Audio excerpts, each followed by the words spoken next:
ஒரு மனிதன் ஜஹில் அறியாமை என்று சொல்கிற பொழுது அவனிடத்துல அவன் இல்மாக அறிவாக நினைச்சு கொண்ட விடயங்கள் எல்லாம் ஜஹிலாக இருக்கும் மார்க்கத்திர பார்வையில். எப்படி? அவனுக்கு தேவையில்லாத விஷயங்கள் எல்லாம் அவன் அறிஞ்சு வச்சிருப்பான். அவன் நினைச்சிருப்பான், பாத்தீங்களா நான் இந்த விஷயம் எல்லாம் தெரிஞ்சு வச்சிருக்கிறேன், இந்த விஷயம் எல்லாம் தெரிஞ்சு வச்சிருக்கிறேன். இவர் தெரிஞ்சு வச்சது இந்த 2 வருஷத்துக்குள்ள பெரிய அறிவா இருக்கும். 3வது வருஷம் ஆய்வு செஞ்சு சொல்லுவோம் அப்படி ஒன்னே கிடையாது. அதுக்கு பிறகு பார்த்தா ஒன்றும் இல்லை. நீங்க நிறைய விஷயங்களை பார்ப்பீங்க. அப்ப எனவே நிரந்தரமான அறிவு, உண்மையான வார்த்தைகள் அல்லாஹ்வுடைய தூதருடைய வார்த்தை. இதுல என்ன இருக்குது? இந்த அறிவு எங்க இருக்குது? கல்புல சூரா பக்ரா இருக்குது, சூரா ஃபாத்திஹா, சூரா பக்ரா, சூரா ஆல் இம்ரான், சூரா நிசா, மாயிதா, அன்ஆம், அராஃப், அன்ஃபால், தௌபா, இப்படி இந்த அத்தியாயங்கள் இருக்குது. இந்த சூராவை பத்தி அல்லாஹ் எப்படி சொல்றான்? அலிஃப் லாம் மீம் ஜுஸ்ல எப்படி சொல்றான்? சயகுல் ஜுஸ்ல எப்படி சொல்றான்? தில்க ருசுல் ஜுஸ்ல எப்படி சொல்றான்? லந்தனால் ஜுஸ்ல அல்லாஹ் இத பத்தி பேசுறான். வல் முஹ்ஸனாத் ஜுஸ்ல அல்லாஹ் இத பத்தி பேசுறான். லா யுஹிப்புல்லாஹ் ஜுஸ்ல எப்படி சொல்றான்? வைதா சமியு வலவன்னனா காலல் மல வஅலமு யாததிரு வமா மின் தாப வமா பரி ரப்பமா சுப்ஹானல்லதி கால அலம் ஜுஸ்ல அல்லாஹ் எப்படி சொல்றான்? இக்தரப ஜுஸ்ல எப்படி சொல்றான்? கதாஃபல ஜுஸ்ல எப்படி சொல்றான்? வகாலத ஜுஸ்ல எப்படி சொல்றான்? அம்மன் ஹலக் இந்த ஜுஸ்ல எப்படி சொல்றான்? உத்லுமாஹி வமையகுன் துமாலிலா ஃபமனதலமு இலையரது ஹாமிம் காலஃபமா கஸமியல்லாஹ் தபாரக்கல்லதி ஜுஸ் அம்ம ஜுஸ்ல எப்படி சொல்றான்? இப்படி ஜுஸாக அல்லாஹ் பத்தி நான் படிச்சு வச்சிருக்கிறேனா? கேட்டு பாருங்க. இது இல்லடா ஜஹில் உங்கள்கிட்ட இருக்குது. ஹதீஸ்ல ரசூலுல்லாஹ் என்ன சொன்னாங்க, புகாரில் என்ன வருது, முஸ்லிம்ல என்ன வருது, என்னென்ன ஹதீஸ்ல நாங்க விளங்கி வச்சிருக்கிறோம், அன்றாடம் வாழ்க்கையில் எதை நாங்க எடுத்து வச்சிருக்கிறோம், இது எங்கட வாழ்க்கையில வரணும். இல்லை என்றால் நான் போற பாதை, நான் படிக்க ரெடி இல்லை. நான் இப்ப எனக்கு 40 வயசுன்னு வச்சுக்கொள்ளுங்க.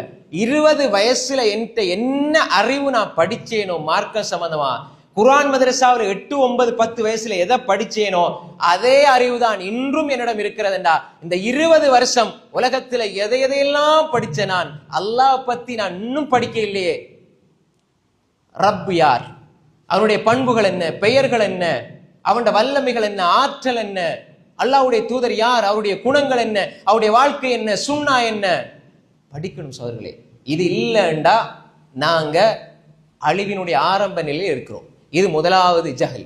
அடுத்தது பாருங்க, ரசூல் ஸல்லல்லாஹு அலைஹி வஸல்லம் சொன்னாங்க, சில விடயங்கள் இந்த ஜஹல்ல இருந்துதான் எல்லாமே வரும். அடுத்த அடையாளங்கள், இது ஆரம்பம் தானே, ஜஹல் ஆரம்பம். அடையாளங்கள் வரும். எப்படி வரும்? ரசூலுல்லாஹ் சொன்னாங்க, நீங்க எப்படி அழிக்கக்கூடிய அழிவின் அடையாளங்கள், அழிவினுடைய ஆரம்பம் அடையாளங்கள் எப்படி நீங்க சொன்னீங்கடா, ரசூல் ஸல்லல்லாஹு அலைஹி வஸல்லம் சில ஹதீஸ்ல சொன்னாங்க. குறிப்பா இந்த ஹதீஸை நீங்க கேள்விப்பட்டிருப்பீங்க. என்ன ஹதீஸ்? இஜ்தனிபு அஸ்ஸபஅல் மூபிகாத். 7 அஸ்ஸபஅண்டா 7 அல் மூபிகாத், உங்களை அழிக்கக்கூடிய 7 பாவங்களை தவிர்த்து கொள்ளுங்கள். சும்மா சொல்ல இல்லை, அதாவது உங்களை அழிக்கக்கூடிய 7 பாவங்களை நீங்க தவிர்த்து கொள்ளுங்க. பெரும் பாவங்கள் நம்ம சொல்லுவோமே. இவன் அந்த ஹதீஸ்ல இஜ்தனிபு தவிர்த்து கொள்ளுங்கள், அஸ்ஸபஅல் அல் மூபிகாத், அழிக்கக்கூடிய, உங்களை அழிக்கக்கூடிய பாவங்கள். சில பாவங்கள் உங்களை அழிக்காதுன்னா இந்த உலகத்துல உங்களுக்கு அழிவை தராது. சில பாவங்கள் அழிவை தரும். அதுல முதலாவது சொன்னாங்க ஸல்லல்லாஹு அலைஹி வஸல்லம், அஷ்ஷிர்க். ஷிர்க்னா என்ன? அல்லாஹ்க்கு இணை வைப்பது. எப்படி அழிஞ்சு போவான்? உடலால் இல்லாட்டியும் உள்ளத்தால் அவன் அழிவினுடைய விளிம்பில் இருக்கிறான், அழிவான பாதையில் பயணிக்கிறான். அது அவனுடைய அழிவினுடைய அடையாளம். ஒருத்தன் அல்லாஹ் விளங்கவே இல்லை, அவன் அல்லாஹ் பத்தி தெரியவே இல்லை, அவனுடைய உள்ளத்தில் அல்லாஹ் பத்தி எந்த சிந்தனையும் இல்லை என்றால் அவனுடைய நிலை மோசமானது.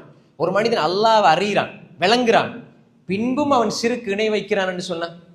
இன்னைக்கு முஸ்லிமான பல சகோதரர்கள் பேர் முஸ்லிம், அவரோட பேர் நல்ல முஸ்லிமான பேர் தான், ஆனால் அல்லாஹ் ஒருவன், அவனையே வணங்குகிறோம், அவனிடமே உதவி தேடுகிறோம் என்று சொல்கிறவர்கள் அல்லாஹ்வை வணங்குகிறார்கள், அல்லாஹ் அல்லாதவர்களிடம் பிரார்த்திக்கிறார்கள் என்றால் இது வெற்றியை நோக்கி கொண்டு போவோமா, அழிவை நோக்கி கொண்டு போவோமா?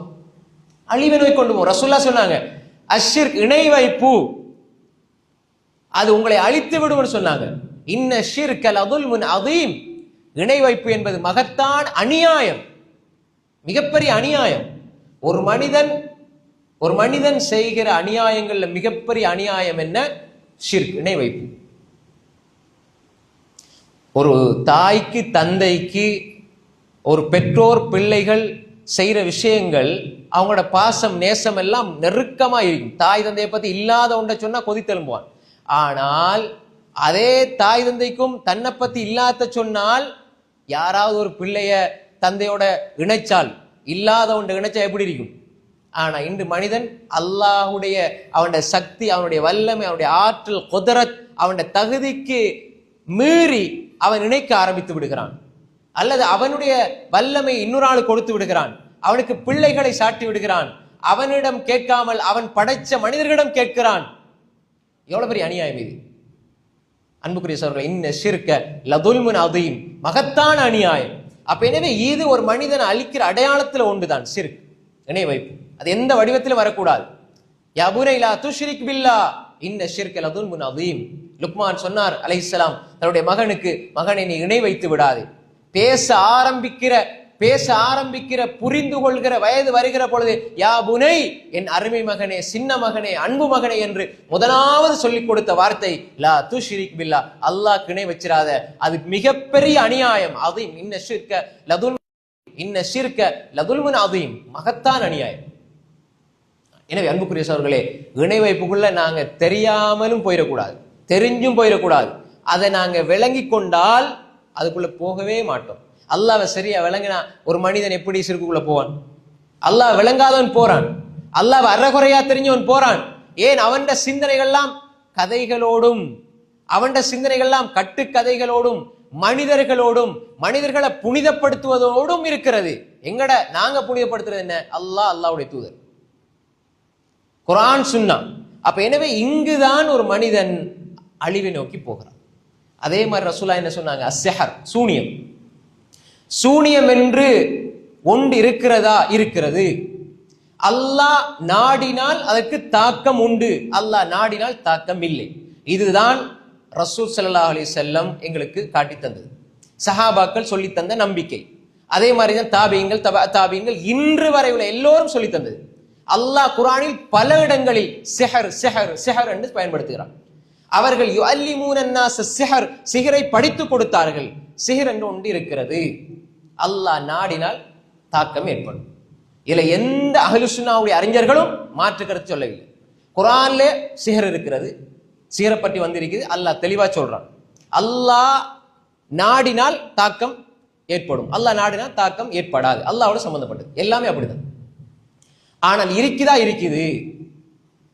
ஆனால் ஒரு மனிதன் ஷிர்கோட போயிட்டானண்டா, சிஹர் செய்ய போறான் என்றால், ஷிர்க்குக்கு அடுத்தது என்ன? இணை வைப்புக்கு அடுத்தது என்ன? சிஹர். சூனியம் செய்ய போறான், படிக்க போறான், பழகிறான், அது மிகப்பெரிய பாவம். 7 அழித்து விடும், உங்களை அழிக்கிற பாவங்கள்ல ஒன்று. 2ஆம் இடத்துல ஷிர்க்குக்கு அடுத்தபடி வருது. அப்ப இதை படிக்கணும், செய்யணும், அல்லது ஷிர்க்கு இந்த சிஹர் செய்யறவங்களோட அவங்ககிட்ட போய் படிக்கணும், அதை வெட்ட போகணும், இப்படி வைக்கிறது, தொடர்பு வைக்கிறது என்பது கூடாது, மார்க்கத்தில் தடை செய்யப்பட்டிருக்கிறது.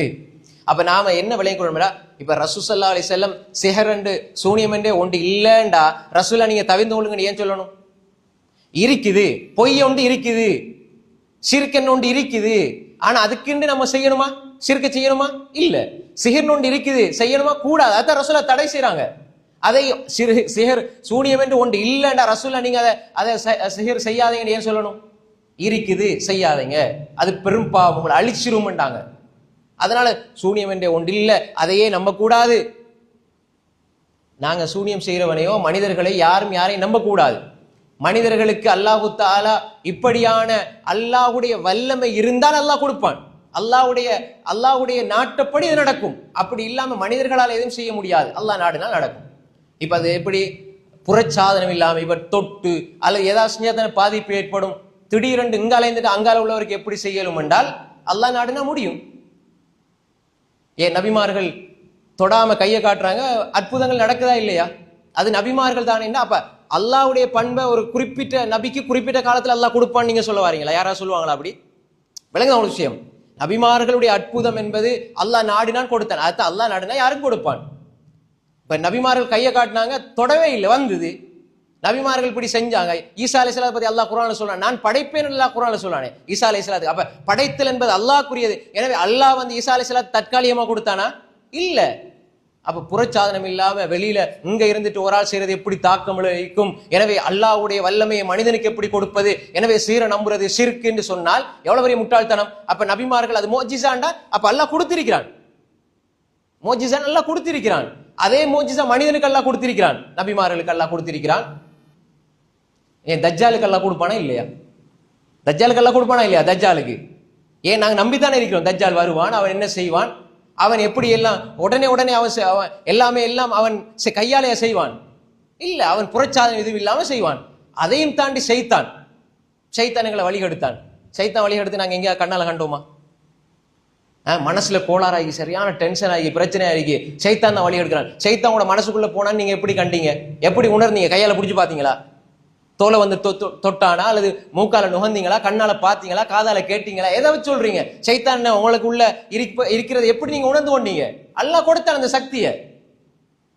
எனவே இப்படி ஒன்று சூனியம் என்று ஒன்று இருக்கிறது. அவ எப்படி அதை விளைக்கணும், அது தனியான ஒரு தலைப்பு. நான் இந்த இடத்துல வந்தவளு என்ன சூனியத்தை நான் நம்பி போட்டு நீங்க குர்ஆன் சுன்னா தௌஹீத்னு பேசுறீங்க, சூனியத்தை நம்புறீங்கடா. இதை அப்துல்லா இப்னு மஸ்ஊத் இப்படித்தான் சொன்னாரு, அதே மாதிரி அப்துல்லா இப்னு அப்பாஸ் இதுதான் சொன்னாரு, அப்துல்லா இப்னு உமர், அப்துல்லா இப்னு சுபைர், இந்த அறிஞர்கள் முஸ்லிம் உமர் எல்லா சஹாபாக்கள் இந்த கருத்தை சொன்னாங்க. அவங்ககிட்ட படிச்ச தாபியங்கள் இதுதான் சொன்னாங்க. அத்தா இப்னு அபி ரபா, முஜாஹித் இப்னு ஜபர், இப்படி தாவூஸ் இப்னு கைஸான் அல் யமானி, இப்படி அறிஞர்கள் இமாம் புகாரி, முஸ்லிம், திர்மிதி, நசாயி, இப்னு மாஜா, அபூ தாவூத், இமாம் ஷாஃபி, அபூ ஹனீஃபா, மாலிக், அஹ்மத், எல்லா அறிஞர்களும் இதான் சொன்னாங்க. வேறயா எந்த அறிஞரும் இதுக்கு மாற்று கருத்து சொல்லல. இந்த நம்பிக்கை எல்லா அறிஞரும் சொன்னாங்க.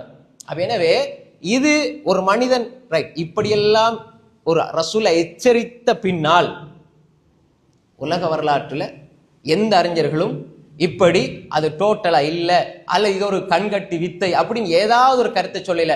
அது இருக்கிறது, அதை செய்யறது மிகப்பெரிய பாவம், அதுக்குள்ள போகக்கூடாது என்றுதான் சொன்னார்களே தவிர அப்படி ஒன்றே கிடையாது என்று சொல்லவில்லை. அப்ப சூனியம் என்பது அதுக்குள்ளே இன்றும் செய்யக்கூடியவர்கள் இருக்கிறார்கள். ஆனா அது பெரிய பாவம், செய்யக்கூடாது. முஸ்லீம் அதை விட்டு தவிர்த்து கொள்ளணும். அப்ப அது செஞ்சா நிறைய பேர் நினைக்கிறது என்னென்றால் இந்த சூனியம் சர்வ சாதாரணமாக இன்றைக்கு எதை கேட்டாலும் நிறைய பேர் இதை பிசினஸா செய்யறாங்க. கால் பண்ணி உங்களுக்கு இந்த ஏதாவது ஊர்ல விசாரிக்கிறது அவங்களுக்கு தொழிலா செய்யறாங்க. விசாரிச்சு பார்ப்பாங்க, ஏதாவது குடும்பம் பிரச்சனையா இருந்தா அவங்க நம்பரை எடுத்துட்டு போயிட்டு கால் பண்றது. நான் உங்களோட நீங்க இந்த ஊரா இந்த பேரா ரைட், உங்களுக்கு ஏதோ சின்ன சூனியம் செய்யப்பட்டீங்க என்கிட்ட வந்து நான் அதை வெட்டுவேன், சூனியத்தை வெட்டுவேன், கூப்பிட்டு எடுத்து இவர் அதை அவரா கிரியேட் பண்ணி அவரா ஏதாவது ஆட்களை செட் பண்ணி சூனியத்தை எடுக்கிறதுக்கு முயற்சி பண்றது. நீங்க அப்படி போக வேண்டிய அவசியம் இல்லை. இதெல்லாம் இன்றைக்கு சர்வ சாதாரணமா ஏமாற்று வேலைகள் நடக்கிறது. ரசூல் ஸல்லல்லாஹு அலைஹி வஸல்லம் சூரா பக்கராவை சொன்னாங்க, இந்த மாதிரி விஷயங்கள் நடக்காது, அதுல இருந்து பாதுகாப்பு கிடைக்கும். காலை மாலை அவுராதுகள் திக்ர்கள் ஓதுங்க, குர்ஆன் வீட்டுல ஓதுங்க, திக்ர்கள் துஆக்களோட இருங்க, ஒண்ணு நடக்காது. அது அல்லாமல் சும்மா எடுத்ததுக்கெல்லாம் எனக்கு மனசு ஒரு மாதிரி இருக்குது, கணவனோட பேசுறதுக்கு பிடிக்குது இல்ல, கணவனோட நான் சேர்ந்திருக்க விருப்பம் இல்ல அப்படின்னு சொல்லி போட்டு எனக்கு சூனியம் செய்யப்பட்டி எல்லாத்துக்கும் சூனியம். சின்ன சின்ன விஷயங்களுக்கெல்லாம் சூனியம் சூனியம் சூனியம். இது எல்லாத்துக்குமே தாக்கம் விளைவிக்கும் நம்ம நினைச்சிடக்கூடாது. அல்லாஹ் நாட நடக்கும். ஆனா அதுக்கு பாதுகாப்பு விஷயங்கள் இருக்குது. குர்ஆனோட திக்ரோட அவுராதுகளோட காலை மாலை துஆக்களோட இருந்தா, நல்ல சதகாக்கள் தர்மங்கள் கொடுத்து நல்ல ஈமானோட இருந்தா இது தாக்கம் விளைவிக்காது. அல்லாஹ் நாங்க பாதுகாப்பு தேடிட்டு இருந்தா எங்களுக்கு ஒண்ணு வராது. அன்புக்குரிய சகோதரர்களே, ஆனா அல்லாஹ் நாடுன்னு எதுவும் ஏற்படலாம். ஆனா எல்லாத்துக்குமே இதை நினைச்சு நினைச்சு நினைச்சு சிலர் இதை பிசினஸா சில மூலைமார்கள் பண்ணுகிறார்கள், சில மனிதர்கள் பண்ணுகிறார்கள். அல்லாஹ் பாதுகாத்த நல்ல மனிதர்களை தவிர இப்படி சிலர் பண்ணுகிறார்கள். இது இப்படி ஆகி ஆகி ஆகி மக்கள் எல்லாம் இதை நினைச்சிட்டு இருக்கிறாங்க. அடுத்தது இந்த சிஹர் சூனியம் என்பது உங்களை அழிக்கும். எப்படி அழிக்கும் என்றா, ஒருவர் யாருக்காவது சூனியம் செய்ய போறாருண்டா சில பொழுது அவர் இந்த பாவத்தில் ஈடுபடுகிற பொழுது ரசூலா என்ன சொன்னாங்க, உங்களை அழிக்கிற பாவங்களை நீங்க விடுங்க. இவர் இன்னொரு ஆளுக்கு சூனியம் செய்ய போவாரு, ஆனா சில பொழுது அவர் செய்யறவருக்கு பாதிப்பு ஏற்படாது. செய்யப்படுறவருக்கு யாருக்கா இவர் செய்யறாரோ அவருக்கு ஏற்படுற பாதிப்பை விட இவருக்கு கூட பாதிப்பு ஏற்படும். எல்லாருக்கும் வெற்றி கிடைக்காது. இவன் ஒரு அநியாயமாக ஒருத்தனுக்கு ஒரு விடயத்தை செய்யும் பொழுது அல்லாஹு தஆலா சில பொழுது இவனை தண்டிப்பான், இவன் அழிச்சிருவான் அல்லாஹ். அப்ப எனவே நாங்க இத இப்படி நம்ப வேண்டிய முறைப்பட நம்பி அதுல கை வைக்க கூடாது. ஆனா நாங்க ஓத வேண்டிய திக்ர்கள் துஆக்களை ஓதி அல்லாஹ் இடத்துல நாங்க எப்பயுமே இபாதத்தோட தொழுகையோட திக்ர்களோட அவுராதுகளோட சதகாவோட தர்மத்தோட இருந்தா எங்களுக்கு எதுவும் ஏற்படாது. ரசூலா உங்களை அழிச்சிரும்னு சொன்னாங்க. எனவே ஒரு மனிதன் இதை நோக்கி போறது, இதை செய்ய போறது என்பது தன்னைத்தான் அழிவில போட்டுக் கொள்றது என்பதா ரசூலா சொன்னாங்க.